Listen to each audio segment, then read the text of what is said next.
Everybody wants a cool car. The problem with cool cars is they come with uncool price tags. And when these cars are new, they're expensive to maintain and very expensive and keep people from ever owning one. But luxury cars have one huge weakness that is often overlooked: depreciation. And after enough years, some of these cars become surprisingly affordable. Which got me thinking, what if I bought the absolute cheapest Porsche that I could find? Would that be the deal of a lifetime, or possibly the biggest mistake I will ever make financially? So today I decided to do that. All right, everybody, welcome back to another video. If you've been watching recently, you know that obviously I have my 718 Cayman S. This car I've had for a couple years now, and I've been thinking about getting another Porsche. So I know that they are very expensive to maintain and very expensive to just purchase in general. So I figured, getting another one is going to be very costly unless you buy a 986 Boxster with 80,000 miles. So today I decided to buy the cheapest one that I could find, at least in my area. It's definitely the cheapest one in my area. If not, it is possibly the cheapest one in the country that I could find. This is my 2001 986 Boxster base. So it has a 2.7 flat six. It is my first Porsche with a flat six, my first car with a flat six. It's actually my first naturally aspirated manual car. It is a Boxster, so it does still handle incredibly well. But there is almost a 20-year difference in model year, of course. Like I said, this is a 2001, that is 2018, so call it about 17 years of difference in between the cars. But this is my new to me Boxster. It has a couple owners already, of course. But I've been wanting a project car recently. I've been wanting something I can work on and I can wrench on myself and actually learn a little bit about cars and how they work. I paid around $10,000 for this. So for $10,000, you can get a pretty high mileage Porsche with a rear mounted engine, still mid engine, rear mounted engine, a front trunk, rear wheel drive, manual transmission. These have a 5-speed manual as opposed to the 6-speed manual that is in my 718. So here's why I bought it. I've been wanting a project car, like I said, and at the end of the day, something that's about $10,000 is cheaper than the average used economy car right now. $10,000 is probably less than most people spend on their first car, or a lot of used cars out there, like I said. But that's what makes this car interesting. I didn't want to buy a car that was going to cost a lot of money to jump into just to have the car, then cost a bunch of money in parts. Aftermarket parts are pretty attainable for this. There is part outs for these all over Facebook Marketplace, so if I ever needed some sort of part for it, especially if it was something that came stock on the car, it should be pretty easy to get. And I'm not going to shy away that the current condition of the car isn't fantastic, but it is actually one of the better condition 986s I've seen recently, especially for the amount that I paid for it and for the amount of miles it does has. So this has about 83,000 miles, I believe. So that's obviously higher mileage for a sports car. But you put it in perspective, it's a 25-year-old car. So 80,000 miles over 25 years is what, 3,400 miles a year. So it's not that high of mileage. I mean, I put about 1,000 miles a year on the Cayman, so I'll probably be putting, even less on that and more on this. It's probably be something in the realm of, 700 miles a year, 700 miles a year. So I don't drive these cars that much, but hopefully I'll be driving this one a little more because it is so much fun and I won't be as scared to mess something up on it because it does have a lot of things that are already a little bit messed up on it. So now I'm going to take you guys for a quick drive in the car, talk about how it feels, how it actually drives, how a 20-year-old Porsche actually feels.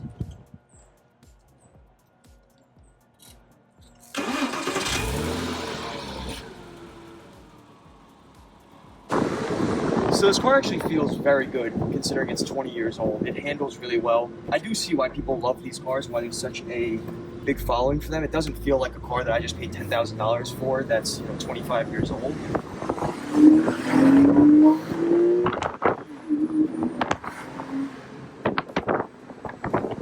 It sounds pretty good. It does have a stop exhaust. My understanding the car is pretty much completely stock. I know the bearings were done already and the axles were done, but those are pretty common issues for these as far as I understand. And it does have an aftermarket screen with Apple CarPlay and all that stuff. Not that that was really important to me, I don't really care about it.